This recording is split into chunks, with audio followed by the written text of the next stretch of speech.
تم اچھے لگتے ہو۔ رات کے ڈنر کے بعد سلیم اور شازمہ ٹیرس پر چہل قدمی کر رہے تھے۔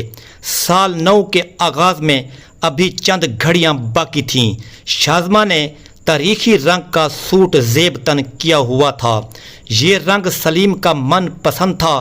سلیم سیاہ پینٹ، کوٹ اور سکائی بلیو شرٹ میں اپنے دونوں ہاتھ پاکٹ میں ڈالے اس کے ساتھ ساتھ چل رہا تھا۔ موسم سرد تھا۔ ٹھنڈی ہوائیں ایک لمحے کے لیے دونوں کے رخسار کو مس کرتی مگر پھر آگے بڑھ جاتی۔ انہیں چہل قدمی کرتے تقریباً 15 منٹ بیت چکے تھے مگر دونوں کے درمیان خاموشی ایک انجان مہمان کی طرح موجود تھی۔ کچھ سوچ رہی ہو تم؟ بلا آخر سلیم نے اس سکوت کو توڑا۔ انہیں تو اگلے ہی لمحے شازمہ نے جواب دیا، پھر خاموش کیوں ہو؟ وہ دونوں اب دیوار کے بالکل پاس تھے۔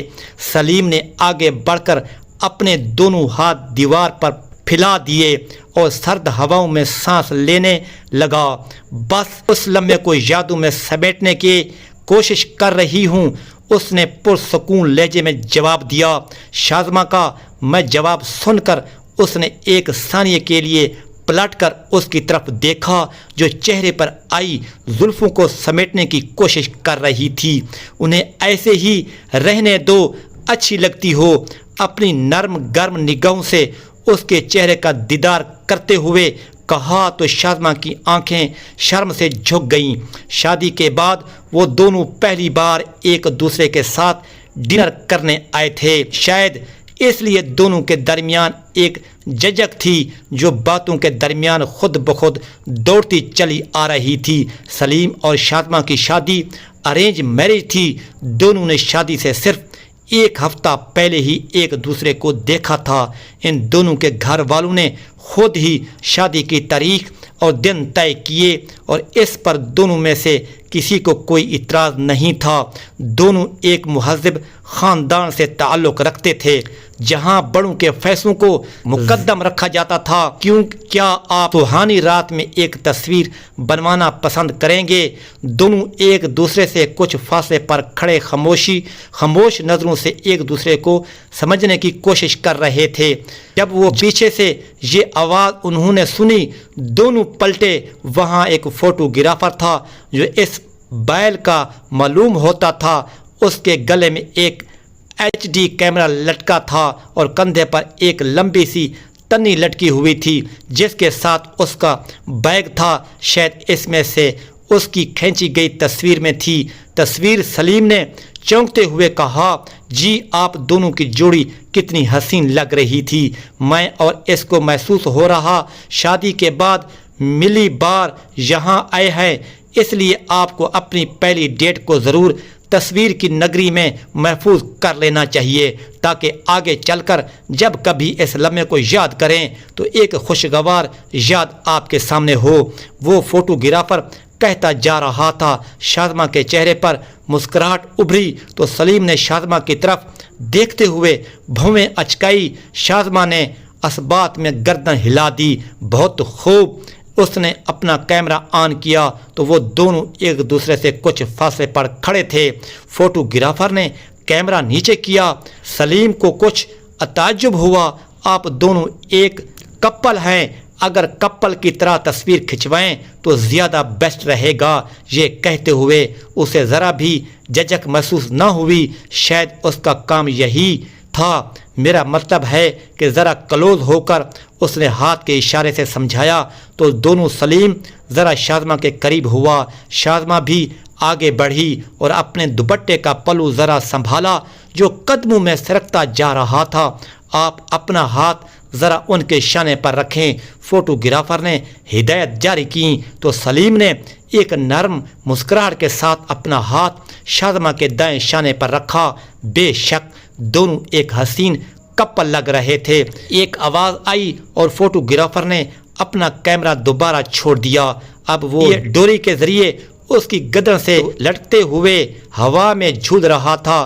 میں 1 گھنٹے کے بعد آپ کو یہ تصویر دے دوں گا۔ فوٹوگرافر نے کہا تو سلیم نے اس بات میں گردن ہلا دی۔ ماشاء اللہ، سپر مین جوڑی ہے، سدا خوش رہو۔ ایک بوڑھا گزرا دعائیں دیے بغیر نہ رہ سکا۔ یہ سن کر دونوں کے چہرے پر ایک مسکراہٹ ابھری۔ اب تو ہر طرف سے دعائیں مل رہی تھیں۔ سلیم نے شوق لہجے میں کہا، جوڑی تو اتنی حسین ہے۔ سرگوشی والے لہجے میں شازمہ نے جواب دیا، سچ وہ دونوں اب ٹیرس کے اس حصے کی طرف بڑھ رہے تھے جہاں تقریباً اندھیرا تھا۔ ویسے برا نہ مانے تو ایک بات پوچھوں آپ سے؟ اس نے سلیم کی طرف ایک نگاہ دوڑاتے ہوئے پوچھا۔ برا ماننے والی کیا بات ہے؟ تمہیں پورا حق ہے مجھ سے بات پوچھنے کا، روایتی انداز میں سلیم نے جواب دیا۔ اب وہ ٹیرس کے اندھیرے والے حصے میں پہنچ چکے تھے۔ لوگوں کی آواز میں مدھم ہو چکی تھی۔ میں کیسی لگتی ہوں آپ کو؟ عام بیویوں کی طرح شازمہ نے بھی رسمی سوال کیا، جسے سن کر سلیم کو ذرا بھی حیرت نہ ہوئی، بلکہ وہ گردن جھکائے ذرا سا نہیں۔ شازمہ کو یہ حرکت ناگوار گزری۔ اس کے چہرے پر چھئی مسکراہٹ ایک پل میں معدوم ہو گئی۔ میں نے سنجیدہ سوال کیا ہے اور آپ ہنس رہے ہیں، اس نے خفیف سے انداز میں کہا۔ میں تمہاری بات پر نہیں بلکہ اپنے جواب پر ہنس رہا ہوں جو میں دینے جا رہا تھا۔ وہ سلیم کی بات کا مطلب نہ سمجھ سکی۔ کیا مطلب ہے آپ کا؟ اس نے اپنی لہراتی زلفوں کو ایک بار پھر سمیٹنے کی کوشش کی۔ کہا نا انہیں ایسے ہی رہنے دو، اچھی لگتی ہو۔ اس کے ہاتھوں کو تھام کر نیچے کیا۔ ہوائیں اتنی چہرے تیز تھیں کہ سلیم کا کوٹ بھی لہرانے لگا، اس کے بال بھی متحرک ہو گئے۔ سلیم کے چھونے پر شازمہ کے اوپر سرخی چھا گئی، جیسے وہ اس اندھیرے میں بھی محسوس کر سکتا تھا۔ آپ نے بتایا نہیں؟ ایک پل کی خاموشی کے بعد شازمہ نے دوبارہ استفسار کیا۔ کیا بتاؤں؟ اس نے ایک گہری سانس لیتے ہوئے شازمہ کا ہاتھ تھاما۔ یہی کہ میں آپ کو کیسی لگتی ہوں؟ دیکھو شازمہ، کچھ سوالوں کا کوئی جواب نہیں ہوتا کیونکہ ہر جواب کی حد متعین ہے، لیکن چند ایک جواب ایسے ہیں جن کی کوئی حد متعین نہیں، اور تمہارے اس سوال کا جواب بھی کچھ ایسا ہی ہے۔ وہ اس بے معنی اور مہم سے جواب کو سمجھ نہ سکی اور استقامیہ انداز میں مسلسل اس کے چہرے کو دیکھتی رہی جو اس سیاہ رات میں بدر کے مشابہ تھا۔ سیاہ زلفیں ہوا میں لہراتی وہ بآسانی دیکھ سکتی تھی۔ ہواؤں کا لمس جو اس کے رخسار سے مس ہو کر اس سانسوں میں تحلیل ہو رہا تھا انہیں محسوس کر سکتی تھی۔ آنکھوں کی کشش جو دیکھتے ہی اس کی سانسیں اٹک جاتی، لبوں کی رنائی جس کو جسم میں اتارنے کے بعد اسے کسی اور مشروب کی طلب ہی نہ رہتی، وہ وجود جس کی حدت اسے سرد رات میں بھی ٹھنڈ سے بچائے ہوئے تھی۔ سب کچھ اس کا اپنا تھا، لیکن پھر بھی وہ اس سوال کا جواب جاننا چاہتی تھی۔ مطلب میں آپ کو پسند نہیں؟ اس نے خود ہی معنی اخذ کر لیا، جس پر سلیم پلٹا اور اس کے ہاتھوں کو تھام کر نفی میں گردن ہلا دی۔ ایسا سوچنا بھی مت، اور میری ذات سے متعلق کوئی بھی بات کبھی خود سے گمان مت کرنا، کیونکہ خود گمان جو گمان کی گئی باتیں اکثر جھوٹ ہوتی ہیں جو رشتوں کو کمزور کرنے میں ذرا بھی دیر نہیں کرتی، اور میں نہیں چاہتا کہ ہمارا رشتہ اتنا کمزور بنے کہ ایک بدگمانی ہمارے اس پاکیزہ رشتے کو داغدار کر دے۔ وہ سنجیدہ ہو گیا اور شازمہ کی اپنی زندگی میں اہمیت کے بارے میں بتانے لگا۔ تو پھر آپ نے جواب کیوں نہ دیا؟ ایک بار پھر شازمہ نے وہی سوال کیا۔ اس بار اس کے چہرے پر مسکراہٹ ابھری جس پر وہ مزید چڑ گئی۔ میں نے آپ سے ایک سوال کیا ہے، وہ آپ مسکرائے جا رہے ہیں۔ اس نے منہ بگاڑ کر کہا، کچھ نہیں۔ وہ اپنی ہنس کو ضبط کرنے کی کوشش کر رہا تھا۔ اگر ایسا ہے تو پھر آپ مجھے اصل بات بتائیں۔ اس نے گردن جھٹکتے ہوئے اپنا چہرہ دوسرے رخ پھیر لیا۔ اصل بات بتاؤں یعنی آپ کی ذات میں گستاخی کرنے کی زحمت کروں؟ اس نے شوخ لہجے میں اپنے ہاتھوں کو اس کے ہاتھوں پر رکھا، اس کا چہرہ دوبارہ اپنی طرف کیا۔ جی ہاں، اس نے سپاٹ لہجے میں کہا۔ دراصل بات یہ ہے کہ کل ہی میں نے ایک کتاب میں پڑھا تھا کہ عورت کو مرد کی بائیں پسلی سے پیدا کیا گیا۔ اب چونکہ پہلی ٹیڑھی ہوتی ہے، اس لیے عورت کی مزاج میں ہی ٹیڑھا پن ہے۔ اب ہم مردوں کو تلقین کی گئی ہے کہ ہم انہیں اسی ٹیڑھے پن کے ساتھ اپنائیں اور اسے سیدھا کرنے کی کوشش مت کریں۔ اگر ایسا کرنے کی کوشش کی گئی تو یہ ٹوٹ جائے گی، اور اس کا ٹوٹتا دونوں کی علیحدگی یعنی طلاق ہے۔ سلیم نے دونوں ہاتھوں کو سینے پر باندھے جواب دیا۔ سلیم اسلامیات میں PhD کر رہا تھا اور اس کی تحقیق کا عنوان بھی کچھ ایسا ہی تھا۔ عورت کا مزاج اسلام کی روشنی میں یہ سن کر شازمہ کو ذرا سا بھی غصہ نہ آیا، بلکہ یہ سن کر مسکرانے کی باری اب اس کی تھی۔ اس نے بھی اسلامیات میں ماسٹر کیا ہوا تھا، لہذا اسے سلیم کی بات کا مطلب سمجھنے میں ذرا دیر نہ لگی۔ اب تم کیوں مسکرا دی؟ اس نے قدرے حیرت سے استفسار کیا۔ وہ اس لیے کہ آپ نے یہ سوچا کہ میں بھی اپنے ٹیڑھے پن کی وجہ سے یہ سوال بار بار کر رہی ہوں، اور جب تک اپنے سوال کا جواب نہ جان لوں یوں ہی خفا رہوں گی۔ یہ سن کر اس نے اس بات میں سر ہلا دیا۔ تو یہ آپ کی غلط نہیں ہے، میں یہ سوال اس لیے پوچھ رہی تھی کہ میاں بیوی کی وہ ایک دوسرے کی پسند ناپسند کا پتہ ہونا چاہیے۔ اگر آپ کو میری ذات میں کوئی بات پسند نہیں تھی تو میں اس کو دور کرتی تاکہ آپ کی آئیڈیل بن سکوں، اس نے واضح الفاظ میں کہا۔ تو سلیم نے اپنے دونوں ہاتھ اس کی گردن پر رکھ دیے۔ اور تمہیں میرے لیے بدلنے کی کوئی ضرورت نہیں، تم جیسی بھی میرے لیے آئیڈیل ہو۔ نرم گرم نگاہوں نے اسے اپنی آنکھیں جھکانے پر مجبور کر دیا۔ ایک ہوا کے جھونکے نے اس کی زلفوں کو بکھیرا تو ایک بار پھر خود بخود ہاتھ ان کو سمیٹنے کے لیے اٹھے۔ کہا نا انہیں ایسے رہنے دو، اچھی لگتی ہو۔ اس نے ایک بار پھر اس کے ہاتھوں کو زلفیں سمیٹنے سے روک دیا۔ اس کا مطلب آپ کو اچھی لگتی ہوں۔ ایک بار پھر وہ گردن جھکا کر مسکرا دیا۔ اب بار بار ہنسنے کا کیا جواز بنتا ہے؟ اگر آپ کو اظہار نہیں کرنا تو صاف صاف کہہ دیجئے، میں دوبارہ آپ کو فورس نہیں کروں گی۔ اس نے منہ بگاڑ کر کہا تو سلیم کے چہرے پر معنی خیز مسکراہٹ نے جنم لیا۔ تم بیویاں ہمیشہ اپنی مرضی کا جواب سن کر ہی دم لیتی ہو، اس نے بھویں اچکاتے ہوئے کہا۔ تو شازمہ نے گردن جھٹک دی اور وہ قدم آگے بڑھی۔ تاریکی میں ڈوبا یہ حصہ بھی نیم روشن ہو گیا۔ شاید ہوٹل مینیجر نے انہیں یہاں دیکھ لیا تھا، تبھی یہاں کی لائٹیں بھی آن کر دی گئی۔ رکو، تو اس نے پیچھے سے شازمہ کا ہاتھ پکڑ لیا۔ اب کیا کہنا چاہتے ہیں آپ؟ اس نے بنا دیکھے پوچھا۔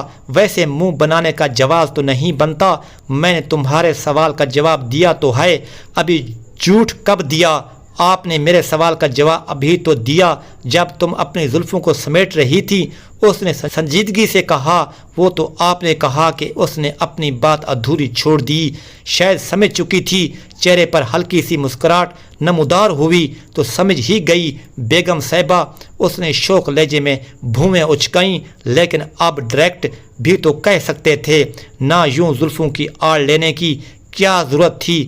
اس بار بھی اس نے بات بڑھانے کا پلو ڈھونڈ لیا۔ وہ اس لیے کہ میاں بیوی کو ایک دوسرے کی باتوں کا مطلب سمجھنا چاہیے، اور میرے خیال سے تم اس میں بری طرح فیل ہوئی ہو، سلیم نے شوق لہجے میں کہا اور آگے بڑھ دیا۔ یہ سن کر شازمہ کو ذرا سی شرمندگی محسوس ہوئی، لیکن جھٹ میں اس کا ہاتھ پکڑ لیا۔ بہت خوب، اب آپ سارا الزام مجھ پر ڈال دیں، سچ، لیکن کیا کریں، ہم بیویاں بنی ہیں اس لیے تاکہ آپ شوروں کے الزامات کو سہ سکیں۔ اس نے بے بسی کا لبادہ اوڑھے ہوئے معصومانہ لہجے میں کہا تو سلیم کے چہرے پر دوبارہ مسکراہٹ ابھر آئی۔ واہ جناب، کیا خوب عرض کیا، اب بھلا ہم شور کب سے الزامات لگانے لگ گئے ہیں؟ پلٹ کر بھویں اچکاتے ہوئے استفسار کیا۔ کہا ہیپی نیو ایئر۔ پہلے کی سلیم کچھ کہتا، ایک آواز دونوں کے کانوں میں گونجی۔ ان کی نظریں نیو ایئر اس سے آسمان پر گئی جہاں زبردست آتش بازی کا مظاہرہ کیا جا رہا تھا۔ نیا سال مبارک۔ پچھلے سال کی باتیں بھول کر وہ نئے سال کی مبارک یاد دینے لگے۔ دعا ہے کہ یہ سال ہمارے لیے نیک بخت ثابت ہو، سلیم نے کہا تو شازمہ نے آمین کہا۔ دونوں 2 منٹ تک خاموشی کے ساتھ ایک دوسرے کی باہوں میں بہن ڈالے اس حسین رات میں چمکتی حسین روشنی کو دیکھتے رہے۔ یہ لہجے وہی فوٹوگرافر ایک بار پھر ان کے پاس آیا اور ایک فوٹو ان کے ہاتھ میں تھماتے ہوئے چل دیا۔ کتنی اچھی لگ رہی ہے نا، سلیم نے کہا تو شازمہ کے چہرے پر مسکراہٹ نے جنم لیا۔ اب وہ دونوں پارکنگ ایریا کی طرف بڑھنے لگے۔ ویسے تم نے میرے دل کی بات تو جان لی، اب اپنا حال دل میں بھی میرے سامنے رکھ دو۔ دروازہ کھولتے ہوئے سلیم نے پوچھا، کیا مطلب ہے آپ کا؟ استفسامیہ نگاہوں سے سلیم کی طرف دیکھا۔ مطلب یہ کہ میں کیسا لگتا ہوں؟ سیٹ بیلٹ باندھتے ہوئے پوچھا۔ اچھے، اس نے مختصر کہا۔ بس اچھے کا سٹارٹ کرتے ہوئے اس نے سنجیدگی کے ساتھ کہا، بڑے اچھے لگتے ہیں۔ ایک بار پھر اس کے ہاتھ خود بخود زلفوں کو سمیٹنے کے لیے اٹھے، مگر راستے سے ہی واپس لوٹ آئے۔ سلیم کے کندھے نہیں دیکھ کر سلیم کے چہرے پر ہلکی سی مسکراہٹ ابھر آئی۔ شازمہ کے نگاہوں سے سلیم کی طرف دیکھا۔ مطلب یہ کہ میں کیسا لگتا ہوں؟ تم سیٹ بیلٹ باندھتے ہوئے پوچھا۔ اچھے، اس نے مختصر کہا۔ بس اچھے۔ دونوں اب گھر کی طرف بڑھ رہے تھے۔ سلیم کے کندھے نہیں دیکھ کر سلیم کے چہرے پر ہلکی سی مسکراہٹ ابھر آئی۔ شازمہ کے نگاہوں سے سلیم کی طرف دیکھا۔ مطلب یہ کہ میں کیسا لگتا ہوں تمہیں؟ سلیم بیلٹ باندھتے ہوئے پوچھا۔ اچھے، اس نے مختصر کہا۔ بس اچھے کا سٹارٹ کرتے ہوئے اس نے سنجیدگی کے ساتھ کہا، بڑے اچھے لگتے ہیں۔ ایک بار پھر اس کے ہاتھ خود بخود زلفوں کو سمیٹنے کے لیے اٹھے، مگر راستے سے ہی واپس لوٹ آئے۔ سلیم کے کندھے نہیں دیکھ کر سلیم کے چہرے پر ہلکی سی مسکراہٹ ابھر آئی۔ شازمہ کے ہاتھ پر ہاتھ رکھ دیا۔ دونوں اب گھر کی طرف بڑھ رہے تھے۔